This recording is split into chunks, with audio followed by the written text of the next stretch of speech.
Bon dia a tots i totes i benvinguts una setmana més al programa de cuina.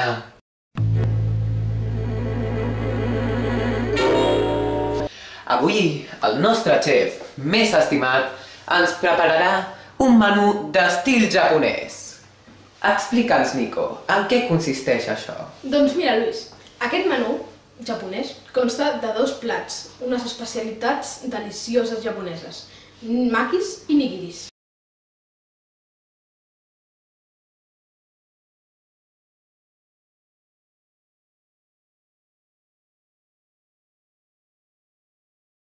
Doncs bé, comencem amb el procediment.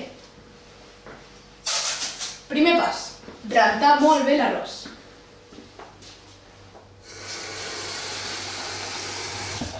Hem de rentar l'arròs fins que l'aigua que surti de l'arròs quedi totalment transparent. Veieu com queda així blanquinosa? Doncs aquesta aigua ha d'estar totalment transparent quan acabem de rentar-ho. I quan l'arròs ja està net, només fa falta posar-ho a cuinar.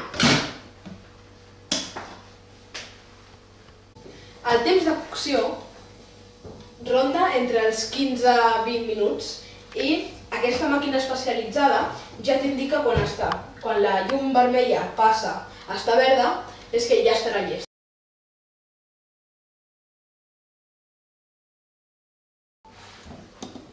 Ganivets Global, capaços de tallar qualsevol aliment. Que divertit és jugar sol. Ah! Tranquil, amb el nou Sun Spray, tots els teus mals s'aniran més ràpid que mai. Uah, que estic!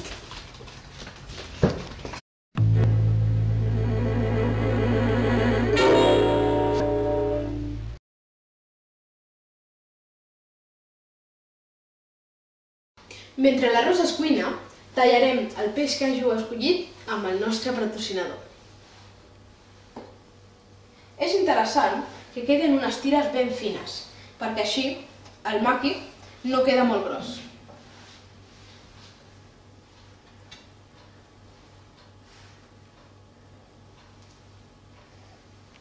Una vegada que hagueu tallat el vostre peix, passaríem a tallar els altres ingredients, l'alvocat i el surimi.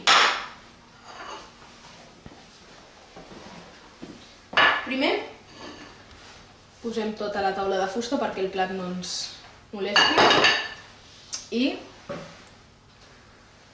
voilà! Tallem l'alvocat amb molt de compte de no tallar-los perquè aquests ganivets Global estan molt afilats. Una vegada tallat l'alvocat, que encara que no us sembli és una fruita i a més és la que té més proteïnes, passarem a tallar el surimi. Heu d'anar amb compte al tallar el surimi perquè aquestes tires de peix tendeixen a esmicolar-se fàcilment com les talles. Bé, doncs el surimi ja està tallat. I, com podeu veure, la llum de la màquina ens indica que l'arròs ja està fet. Ara només falta estenir-lo a aquest bol de fusta. Bé, doncs ja tenim l'arròs aplanat. I ara, perquè l'arròs tingui aquest sabor tan característic que té el sushi, li hem d'afegir aquest polsim, que és equivalent a vinagre d'arròs amb sucre. Remenem bé i li afegim a gust.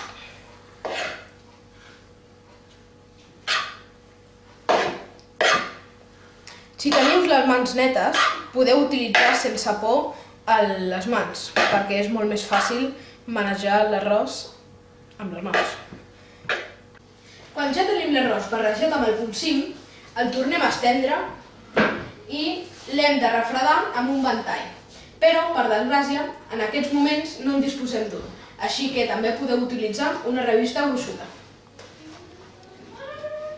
Per muntar el maqui, el que utilitzarem és aquesta estoreta japonesa especialitzada. Recordeu, nois, tots els materials que utilitzem han d'estar molt ben rentats perquè la higiene és el principal a la cuina i a la vida. Quan ja ho tenim tot tallat i preparat, començarem amb el muntatge.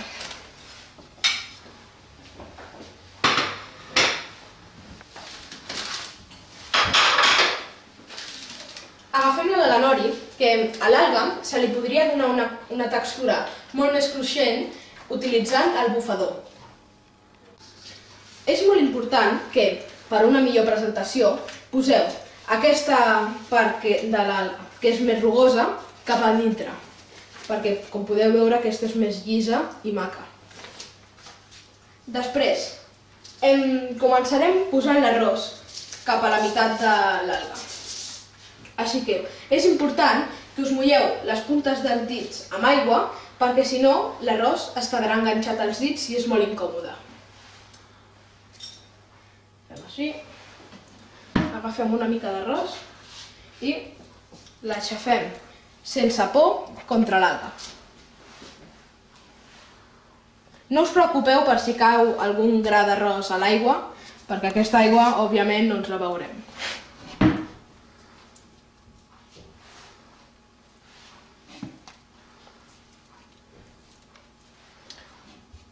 Així hem de fer una fina capa d'arròs que arribi més o menys fins a la meitat de la fulla.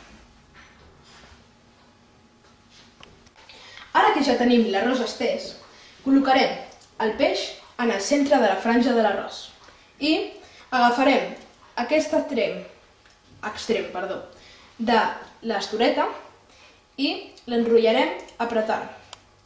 Quan ja arribem a aquest punt, com ja podem veure, l'alga ja s'aguanta el lloc. Així que podem començar a enrotllar sense por amb les mans, apretant una mica de vegades perquè si no queda tot molt suelto. Ens mullem el dit amb aigua i mullem l'extrem de l'alga perquè es quedi enganxada. I voilà! Ja tenim el nostre rotlle de maqui. Per tallar els maquis hem de tindre un ganivet molt afilat, així que començaré a rectificar l'afilat. A l'hora de fer els talls han de ser ben ferms, perquè si no l'alga es trenca.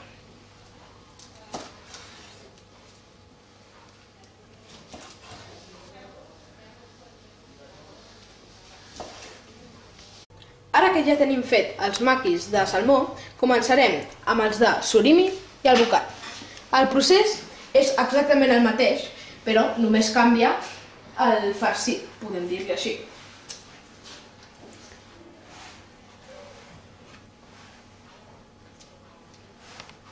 I ja tindríem fets els nostres maquis.